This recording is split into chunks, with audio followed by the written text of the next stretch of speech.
everyone. Thank you for joining us. This is our first podcast. We are going to be talking about several things, but the name of the company is GLB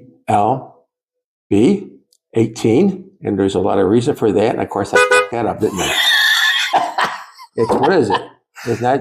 The name of the company is BLG. Oh, we did it that way. All right, good. Okay. It's BLG 18, BLG, which stands for business. There you go. You started. Life You got and it. golf. You got it. You started. Okay, I'll start it. Hi, everyone. Thank you for joining us on our first podcast. I'm Paul B. This is MJ. The name of our podcast is BLG 18. BLG standing for business, life, and golf. 18 having representation on all three. If you're not familiar with it, in business, first 18 months, crucial to a company either moving forward or pivoting. 18 in life, simple. That's when you turn into an adult and the responsibilities that follow.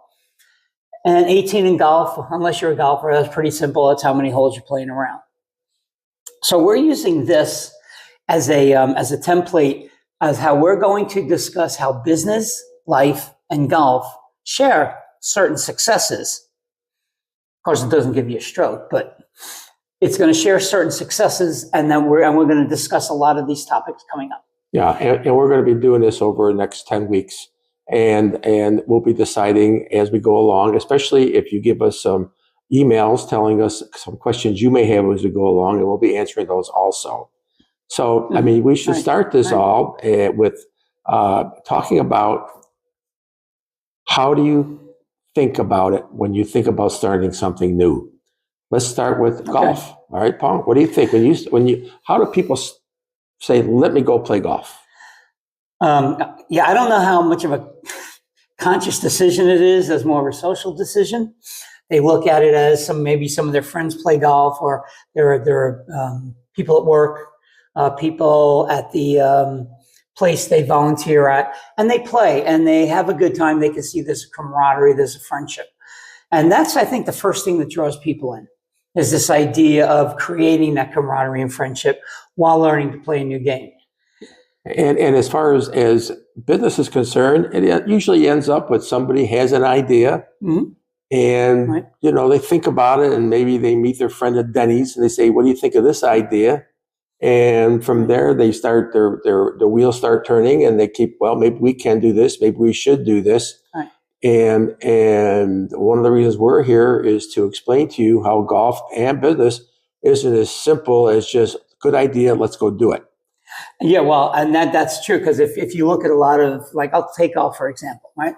So most people, when they decide to play golf, they either learn from friends or family. For the most part, friends and family probably aren't good, but there's that camaraderie that they really enjoy. So they go out and they buy clubs. And sadly, a lot of beginning golfers tend to buy clubs that are good. And then they decide to give up the game later, and they spend money that they really shouldn't be spending. My clubs were hand-me-downs.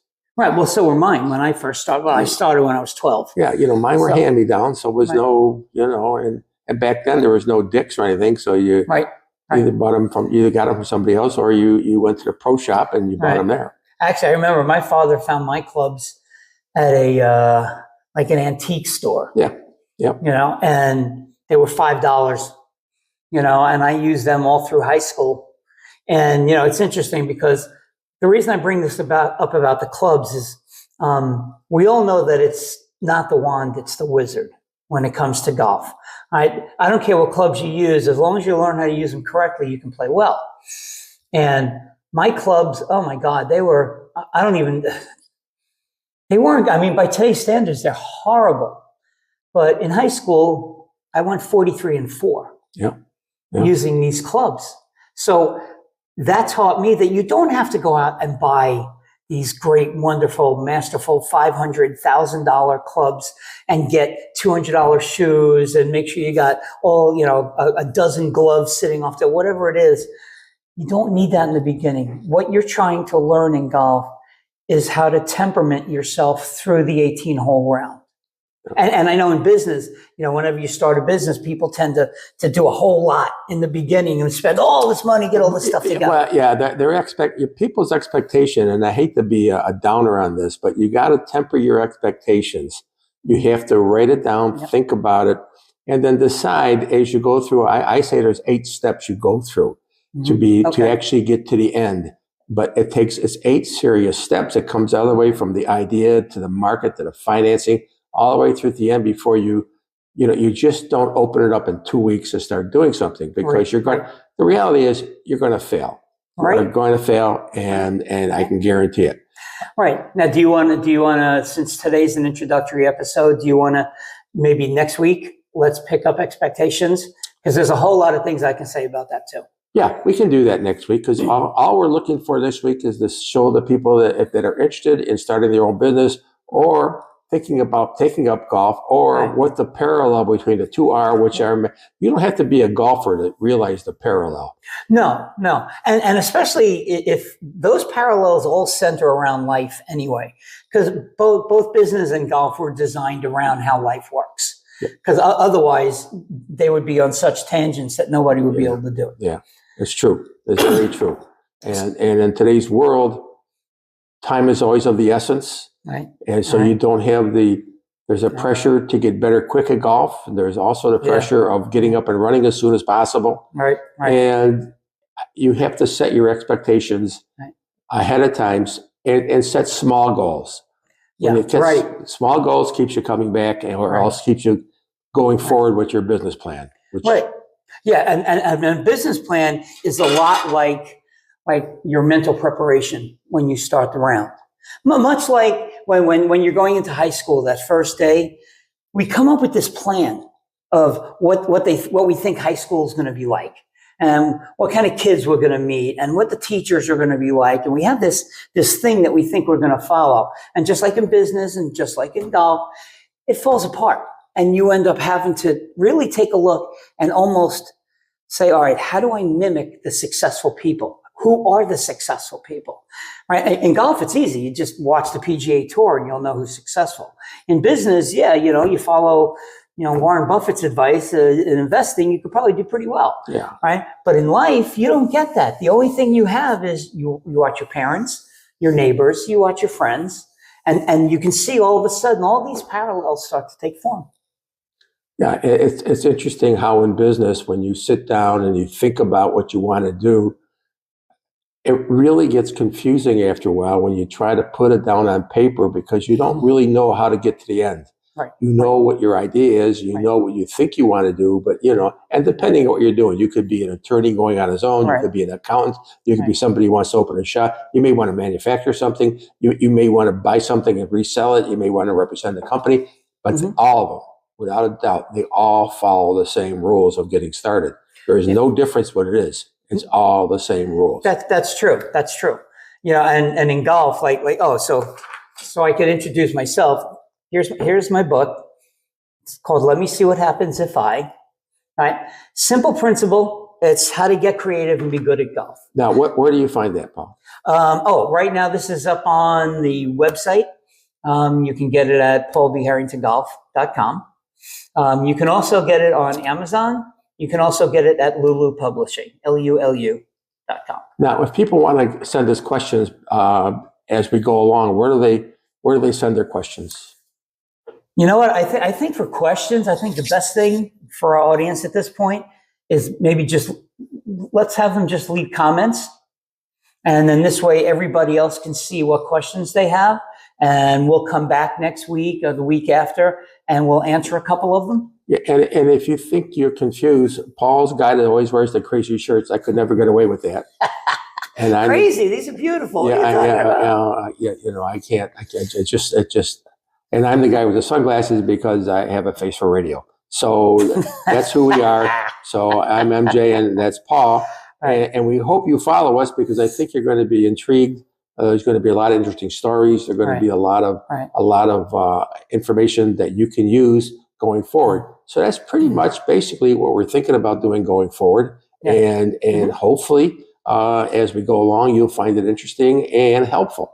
Yeah, because realistically, what we're trying to do is we're trying to show you I think you mentioned it before, the structures of how these things work. Right? We want to try and show you that in business, there is a very definite structure that you're looking to find. In golf, you have to start with how you prepare for the round. You know, how you focus during the round, you know, and things like that.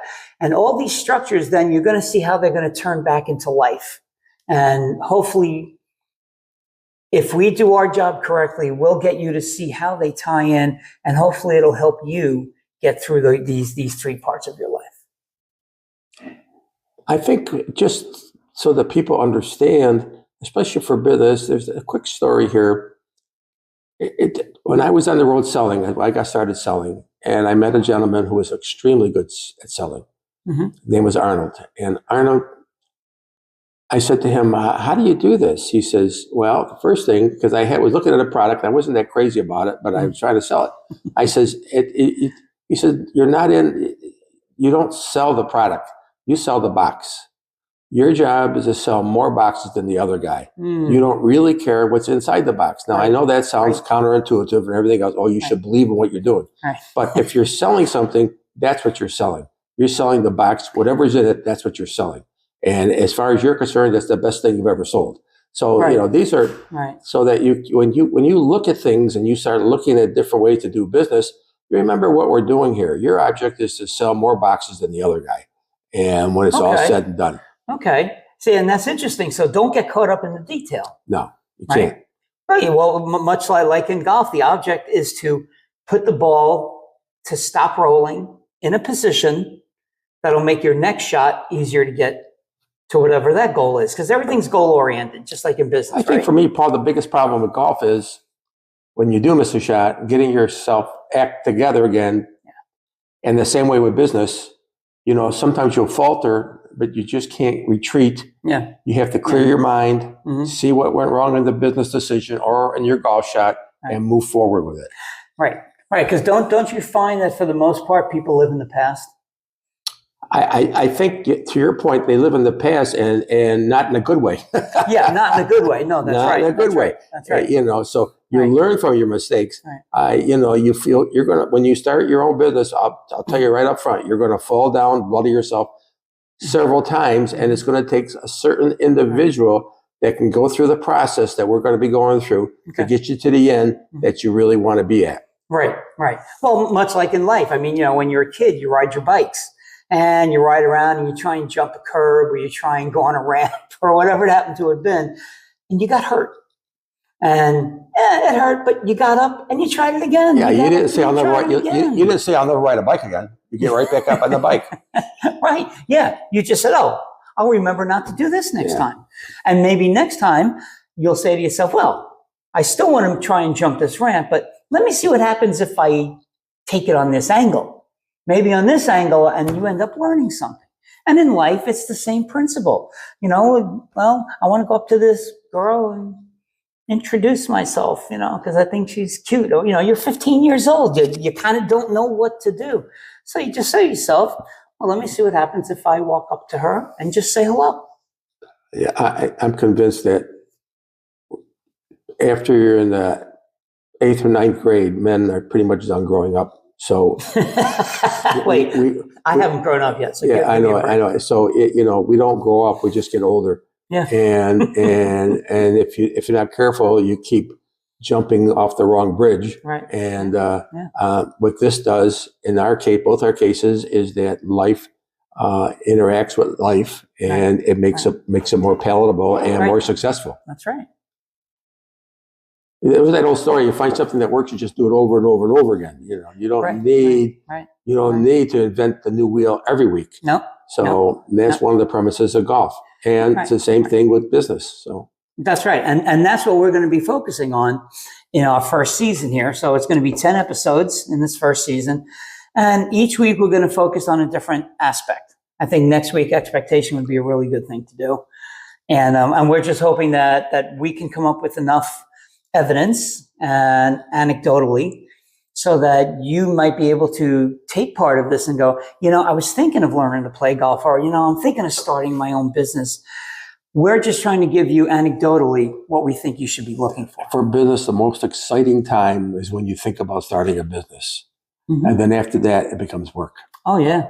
And don't think it doesn't. I can't tell you how many business plans and video presentations and I did for something before I even talked to the first person about it. Yeah. Because to me, that it was that excitement of, wow, I could do this. And then, depending on how your brain works, you'll find out as you watch these podcasts that my brain just rambles all over the place and just shoots in 10 directions at the same time.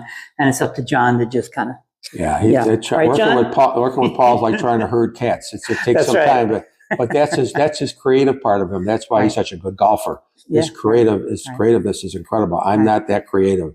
I just plod along and do what I do.